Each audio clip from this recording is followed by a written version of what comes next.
From the roar of the crowd to the roar of the engine, this is Pit Pass.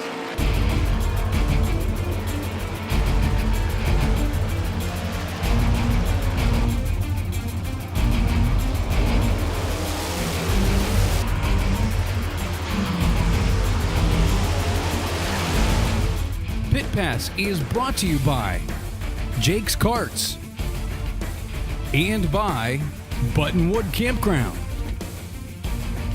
Here's your host, Ron Fox. Welcome to another edition of Pit Pass.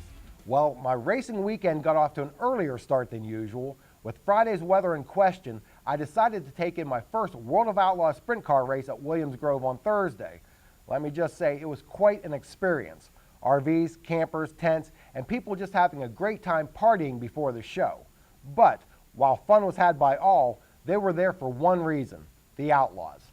So let's get to some highlights. In the 25-lap A main, it's pole sitter Chad Layton getting the jump on Craig Kinzer in the white number 11. But the caution is out early for a tangle on the front stretch. There's Kerry Madsen against the inside fence. Brian Monteith was also caught up in the incident, as well as Greg Hodnett and others.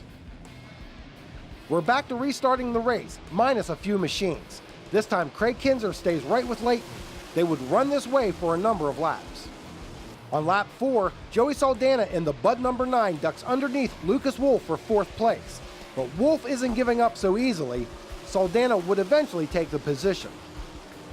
On lap 10, Layton bobbles off of turn 2, and Craig Kinzer takes advantage to pull even with him.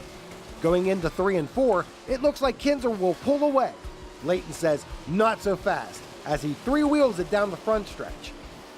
Exiting 2, Layton slides up, just barely missing Kinzer. On lap 17, the red 6 of Danny Lasowski is pressuring Layton for second, but he drives into the rear of Layton and careens to the outer wall. Fortunately, Lasowski would walk away. On the restart with 8 laps to go, Craig Kinzer gets a great jump on the field. Here's Lucas Wolf getting by Justin Henderson for 4th. But up front, Layton has ran down Kinzer. Layton slides it low to retake first. A couple of laps later, Saldana is in a tight battle for second with Kinzer. Can they run any closer without touching?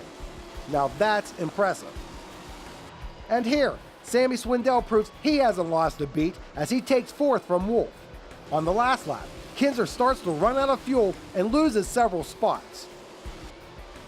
Layton cruises for the win, parking the Middlesworth machine in victory lane. Chad, congratulations. It's always tough to beat the World of Outlaws. Oh, it sure is. It's something I've always dreamed of, and it's the best thing in the world, best feeling in the world when you beat the World of Outlaws. You know you beat the best. Craig Kinzer there, he had a run on you there. You guys mixed it up. Do you think you could have held him off if he hadn't ran out of gas? I didn't know that he did run out of gas. I'm not even sure where he finished at. I assumed he finished second, and I was actually running out of fuel myself a little bit. So, our car was really good tonight, and the cars just played into our lap. If he'd have been on the front, in the lead there, and it had been a single file restart, things may have been different. But, they adopted a new rule, double file restarts, and our car was real good, and we ended up on top tonight. To go back and say, if he could have beat me or did this and did that, I'm sure if the cards were a little different, I'm sure he would have won, but they weren't. They went our way. We've had some issues with fuel mileage. What can be done here? Well, I'm not really sure I have the answer to that, but we were out of fuel as well. If it had been a 30-lap race, I'd have been out of fuel for sure, because I was spitting and sputtering there with a couple laps to go. But I'm not really sure. There's a couple different solutions. You go to bigger tanks, which I'd hate to see them do because the cars are pretty perfect the way they are. And boy, over the last couple of years, they've really been adapting to some new rules and stuff. So I'd hate to see them change again. But, maybe less green and yellow laps. Not really sure what the answer is there. Here's your top finishers, with Saldana taking second. Swindell looked very strong at the end. Wolf and Henderson held on for top 5s. And on Friday night, Fast Freddie Raymer came from a 24th starting position to take the win. A violent crash on the first lap took out contenders such as Donnie Schatz, who survived a nasty tumble. So the PA Posse takes both nights at the Grove. Coming up, we have more highlights from the weekend, and later on, a new race car takes to the track. But there's more to the story of why it was built. Stay tuned. Bill! No. Bill!